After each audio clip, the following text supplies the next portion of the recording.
Guys, apakah kamu ada yang mau investasi tapi penghasilannya nggak tetap? Nah, gimana nih cara investasinya? Yuk kita bahas dan tonton sampai habis.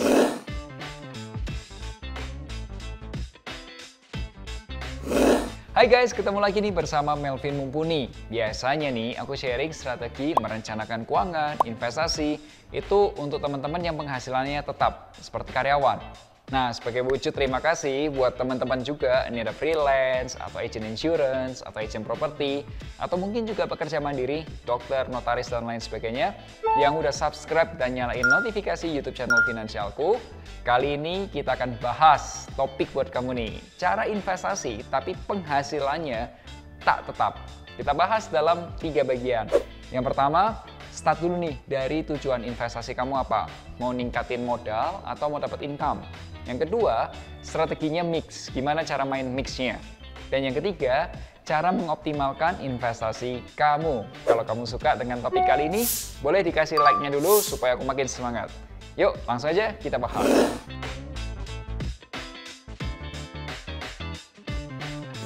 Sebelum berinvestasi, aku selalu menanyakan apa tujuan investasinya.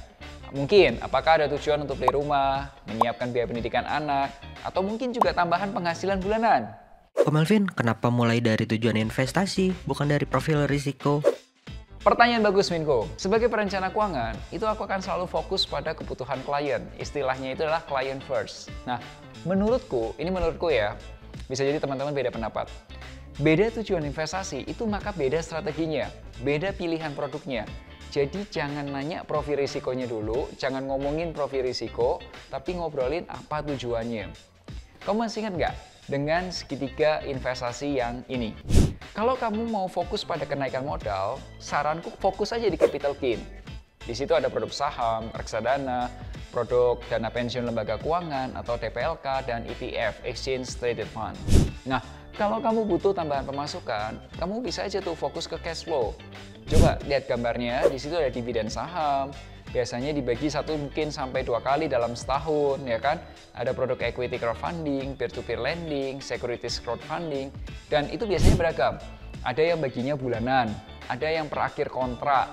Nah, begitu pula juga dengan EBA retail, reksadana terproteksi, dan juga dana investasi real estate atau DIRE. Untuk obligasi negara retail, itu bagi hasilnya itu bisa setiap bulan.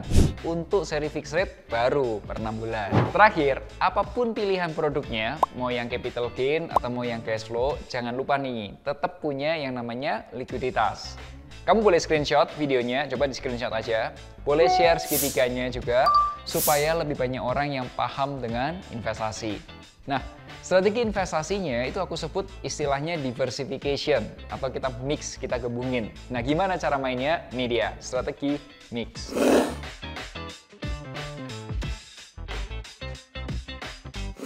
Supaya kamu lebih kebayang, aku akan cerita salah satu klienku, sebut aja namanya Ronald. Ronald adalah agen properti dengan penghasilan mencapai kurang lebih 360 juta rupiah per tahun. Ya, kadang bisa lebih, kadang enggak, kurang lebih lah ya, mirip-mirip.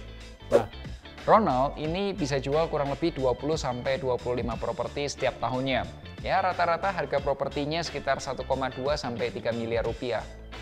Ya, namanya agent properti lah ya. Ada bulan-bulan rame, ya juga ada bulan-bulan sepi, ya. Nah, tapi yang masalah adalah pengeluaran bulanan Ronald tuh fix. Itu rata-rata kurang lebih 15 juta rupiah per bulan. Nah, saat ini Ronald baru punya uang 500 juta di rekening tabungan, ada beberapa gram emas logam mulia, dan Ronald itu bisa berinvestasi tambahan kurang lebih 150 juta rupiah per tahun. Jadi, ya pokoknya dari penghasilan dia, sebagian dipakai buat hidup, sebagian dipakai buat tambahan investasi, tapi sifatnya tahunan. Nah, sewaktu Ronald datang ke kita, ke kami, ke Finansialku, dia berharap itu modalnya bisa mencapai 5-10 miliar dalam waktu 10 tahun. Dia berharap kalau sudah ada uang 5 miliaran, dia bisa lebih gampang gitu kalau mau investasi properti. Ya, aku coba hitung, kira-kira dengan kondisi sekarang berapa sih return normal yang bisa didapat Ronald dalam waktu 10 tahun ke depan. Pertama, aku coba hitung dengan asumsi return 12% per tahun. Ini pakai Excel aja, simple aja. Ternyata dengan return 12% per tahun, itu hasil akhirnya masih sekitar 4,1 miliar. Masih kurang dikit. Nah, aku coba tingkatin lagi return 15% per tahun. Dan hasilnya tercapai. Cuma return 15% per tahun itu bukan hal gampang loh untuk didapetin. Oleh sebab itu, aku sarankan tetap dengan return 12%, tapi perbesar investasi tambahannya menjadi 200 juta per tahun.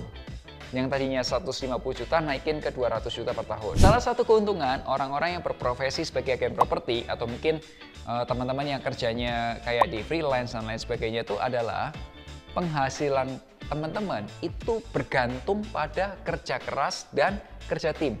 Alias, nggak ada yang namanya batasan penghasilan. Kalau karyawan mau naik gaji, itu ada penilaian dan macam-macam, ya kan? Nah, kalau misal kalian itu bisa langsung naikin. Yang penting penjualan naik atau kok servicing naik dan lain sebagainya. Nah, dilihat dari case-nya Ronald, aku rasa strategi investasi yang cocok adalah mix strategy. Ya, aku saranin tetap alokasi aset dengan menggabungkan antara capital gain dan juga cash flow serta liquidity. Baru deh kita pilih reksadana pasar uang mereknya apa, peer-to-peer lending atau securities crowdfundingnya mereknya apa, saham core stocknya apa aja, kemudian saham value stocknya apa aja. Dan setiap bulan kita baru review berkala. Apakah kinerjanya udah sesuai atau masih belum? Teman-teman, sampai sini apakah sudah paham? Nah, kalau masih ada pertanyaan, kira-kira gimana milihnya dan lain sebagainya, silahkan tulis di kolom komentar. Atau kalau kamu punya strategi yang lebih cocok nih untuk Ronald, boleh share juga di kolom komentar. Dan yang terakhir, cara optimalkan investasi kamu.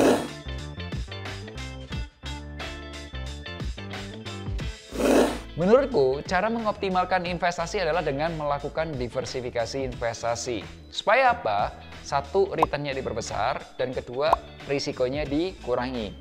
Selain itu, kamu juga dapat memperbesar return investasi dengan cara memperbesar modal awal. Investasi rutin bulanannya juga diperbesar atau memperpanjang periode investasi. Nah, selain itu, jangan lupa nih, review investasi secara berkala. Setidaknya sebulan sekali supaya kamu keep on track, tapi nggak perlu tiap hari gitu ya. Jika saat ini kamu sudah ingin mulai berinvestasi tapi masih bingung mulainya dari mana, atau kamu mungkin juga sudah berinvestasi tapi masih butuh teman buat diskusi, kamu bisa konsultasi bersama Finansialku. Kamu bisa daftar di link berikut ini ya di deskripsi atau hubungi kami ke nomor WhatsApp berikut ini. Ingat selalu, hargai kerja kerasmu. Sampai jumpa di Melek Finansial hari Rabu depan. Akhir kata, make a plan and get your financial dreams come true. Gini Minku, kalau Bitcoin tuh spekulasi ya. Kalau bisa turunnya tuh bisa 70% lebih gitu. Kalau kayak Ronald gitu kayaknya nggak cocok deh kalau turunnya 70%.